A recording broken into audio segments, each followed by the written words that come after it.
या प्रदीर्घ प्रस्तावनेसह प्रस्तुत आहे श्री शिवपूजन सिंह लिखित भ्रांती निवारण लेखाचा हा सार संक्षेप, ज्यात डॉक्टर आंबेडकरजींच्या वेदादी विषयक विचारांचे समालोचन केले गेले आहे.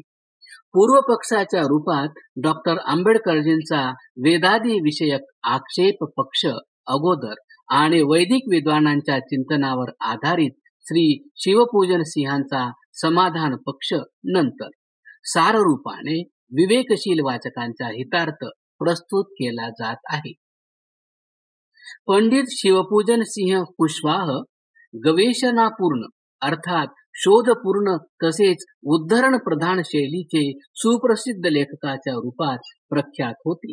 त्यांनी आंबेडकर लिखित अछूत कौन और कैसे तसेच शूद्रों की खोज नामक ग्रंथामध्ये माननीय डॉक्टर महोदयांनी वैदिक विचारधारेवर जे आक्षेप घेतले आहेत त्यांची भ्रांती निवारण शीर्षकाने सार्वदेशिक मासिक जुलै ऑगस्ट 1951 अंकामध्ये समीक्षा केली आहे. अछूत कौन और कैसे ग्रंथाच्या 8 मुद्द्यांना आणि शूद्रों की खोज या ग्रंथाच्या 3 मुद्द्यांना त्यांनी समालोचनाचा विषय केले आहे. स्वाध्यायशील श्री शिवपूजन सिंहांनी आपले एक पुस्तक अथर्ववेद की प्राचीनता ही पंडित धर्मदेवजी विद्या वाचस्पतीद्वारे डॉक्टर आंबेडकरजींच्या सेवेत पाठविले होती.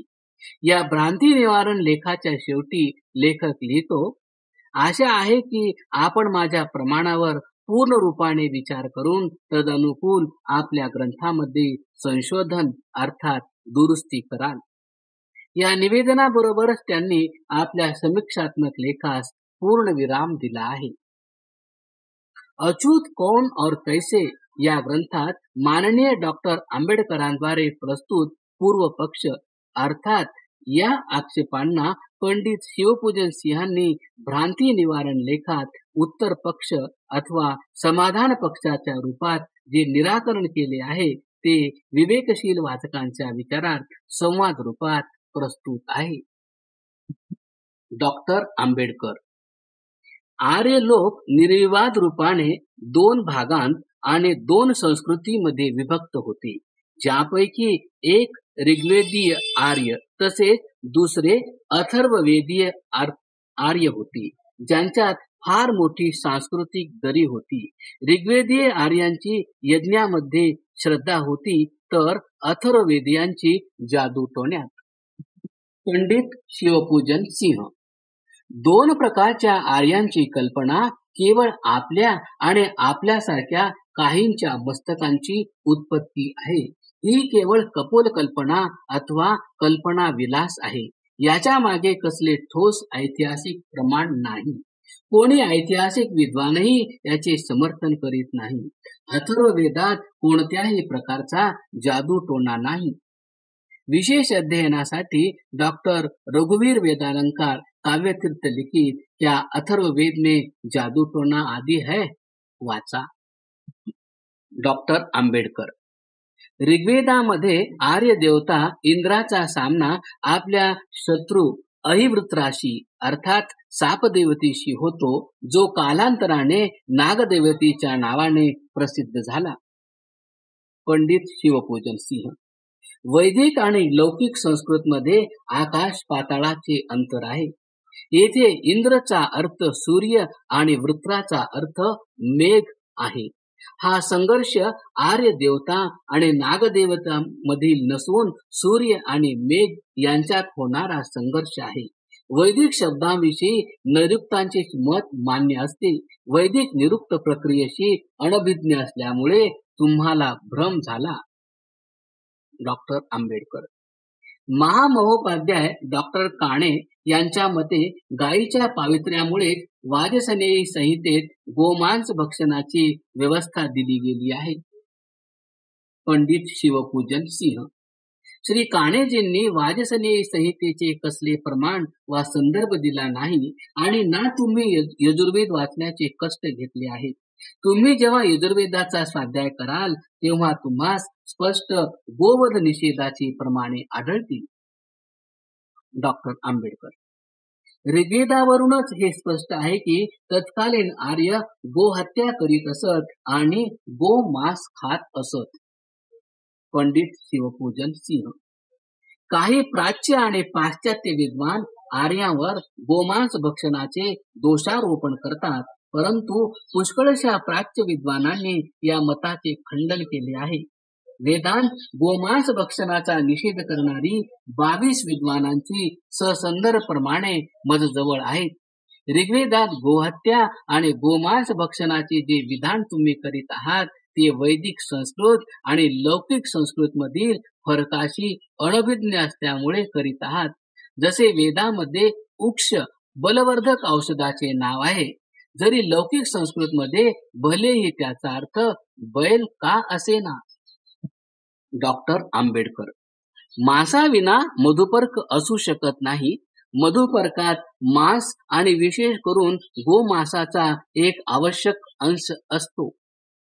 पंडित शिवपूजन सिंह. तुमचे हे विधान वेदावर नव्हे तर गृह्यसूत्रावर आधारित आहे. गृह्यसूत्रांची वचने वेदविरुद्ध असल्यामुळे मानण्याजोगी नसतात.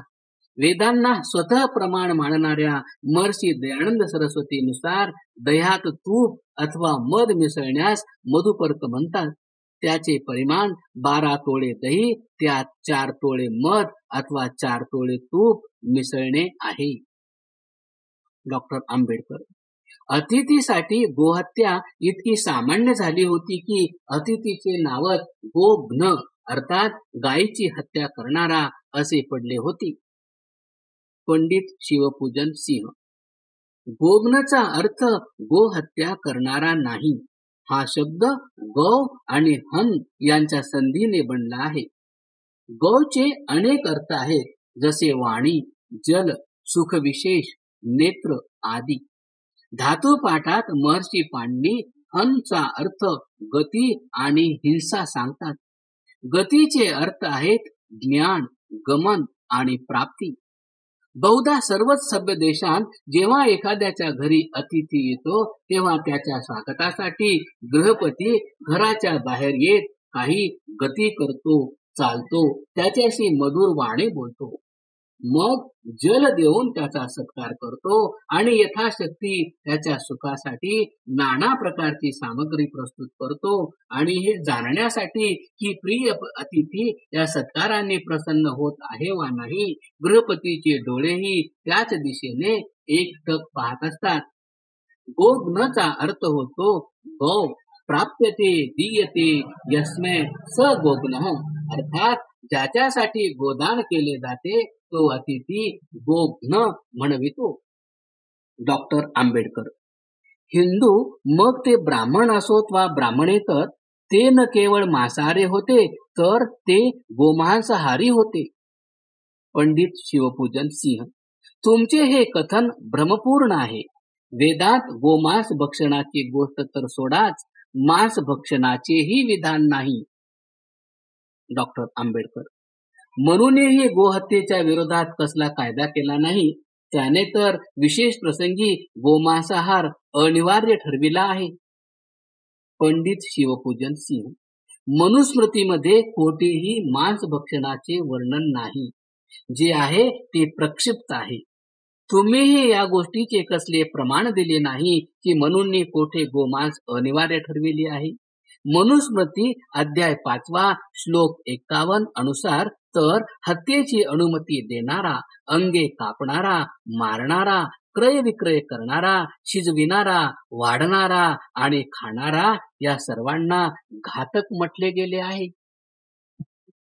अछूत कौन और कैसे या व्यतिरिक्त माननीय डॉक्टर आंबेडकरजींचा दुसरा ग्रंथ आहे शूद्रों की खोज. यातही त्यांनी वैदिक विचारधारेवर काही आक्षेप घेतले आहेत. येथेही पूर्ववत संवाद शैलीमध्ये डॉक्टर आंबेडकरजींचा आक्षेप पक्ष आणि पंडित शिवपूजन सिंहांचा समाधान पक्ष प्रस्तुत आहे. डॉक्टर आंबेडकर. पुरुष सूक्त ब्राह्मणांनी आपल्या स्वार्थसिद्धीसाठी प्रक्षिप्त केले आहे.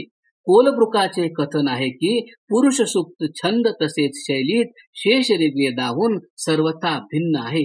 इतरही अनेक विद्वानांचे मत आहे की पुरुष सूक्त नंतरची रचना आहे. पंडित शिवपूजन सिंह, तुम्ही जो पुरुष सूक्तावर आक्षेप घेतला आहे तो तुमची वेदाची अनभिज्ञता प्रकट करतो. आदी भौतिक दृष्टीने चारही वर्णांच्या पुरुषांचा समुदाय संघटित समुदाय एक पुरुष रूपी आहे. या समुदाय पुरुषाच्या अथवा राष्ट्रपुरुषाच्या यथार्थ परिचयासाठी पुरुष सूक्ताचा मुख्य मंत्र ब्राह्मणो अस्य मुखम आसीत यावर विचार केला पाहिजे. त्या मंत्रात म्हटले आहे, ब्राह्मण मुख आहे, क्षत्रिय भुजा, वैश्य जांघा आणि शूद्र पाय. केवळ मुख, केवळ भुजा, केवळ जांघा वा केवळ पाय पुरुष नव्हे, तर मुख, भुजा, जांघा आणि पाय यांचा समुदाय पुरुष अवश्य आहे. जो समुदायही जर असंघटित आणि क्रमरहित अवस्थेत असेल तर त्याला आपण पुरुष म्हणणार नाही.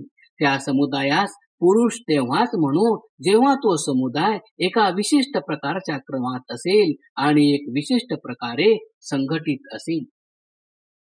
राष्ट्रात मुखस्थानी स्थानापन्न ब्राह्मण आहे, भुजास्थानी स्थानापन्न क्षत्रिय, जांघास्थानी स्थानापन्न वैश्य आणि पायावर स्थानापन्न शूद्र आहेत. राष्ट्रात हे चारही वर्ण जेव्हा शरीरात मुखादी अवयवाप्रमाणे सुव्यवस्थित असतात तेव्हाच यांची संज्ञा पुरुष असते. अव्यवस्थित अथवा छिन्न भिन्न अवस्थेतील मनुष्य समुदायास वैदिक परिभाषेत पुरुष शब्दाने संबोधले जात नसते.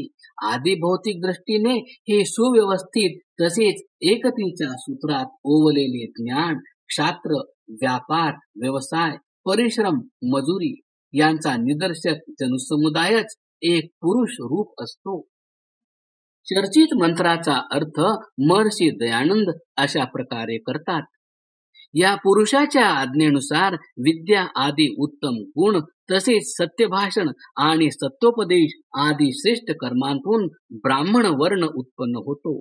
या मुख्य गुण आणि कर्माने युक्त असल्यामुळे तो मनुष्यात उत्तम म्हणवितो आणि ईश्वराने बल, पराक्रम आदी पूर्वोक्त गुणांनी युक्त क्षत्रिय वर्ण उत्पन्न केला आहे. या पुरुषाच्या उपदेशाने शेती, व्यापार आणि सर्व देशांच्या भाषा जाणणे तसेच पशुपालन आदी मध्यम गुणांनी वैश्य वर्ण सिद्ध होतो. जसे पाय सर्वात खालचे अंग असते तसे मूर्खपणा आदी खालच्या गुणांनी शूद्र वर्ण सिद्ध होतो. तुमचे लिहिणे की पुरुष सूक्त फार काळानंतर ऋग्वेदास जोडले गेले सर्वथा भ्रमपूर्ण आहे. चारही वेद ईश्वरीय ज्ञान आहेत, पुरुष सूक्त नंतरचे नव्हे. प्रस्तुत लेखकाने आपले पुस्तक ऋग्वेद के दशम मंडल पर पाश्चात्य विद्वानों का कुठाराघात मध्ये संपूर्ण पाश्चात्य आणि प्राच्य विद्वानांच्या या मताचे खंडन केले आहे की ऋग्वेदाचे दशम मंडल त्यात पुरुष सूक्तही विद्यमान आहे, नंतर बनलेले आहे. डॉक्टर आंबेडकर, शूद्र क्षत्रियांचे वंशज असल्यामुळे क्षत्रिय आहेत. ऋग्वेदात सुदास, शिन्यू, तुर्वाशा, तृप्सू, भरत आदी शूद्रांची नावे आली आहेत. पंडित शिवपूजन सिंह, वेदांचे सर्व शब्द यौगिक आहेत, रूढ नव्हे. तुम्ही ऋग्वेदातली जी नावे प्रदर्शित केली आहेत ती ऐतिहासिक नावे नव्हे. वेदांत इतिहास नाही, कारण वेद सृष्टीच्या आदीमध्ये दिले गेलेले ज्ञान आहे. डॉक्टर आंबेडकर, छत्रपती शिवाजी शूद्र तसेच राजपूत हुणांचे संतान आहेत. संदर्भ शूद्रों की खोज 10वा अध्याय पृष्ठांक 77 ते 96. पंडित शिवपूजन सिंह, शिवाजी शूद्र नव्हे तर क्षत्रिय होते.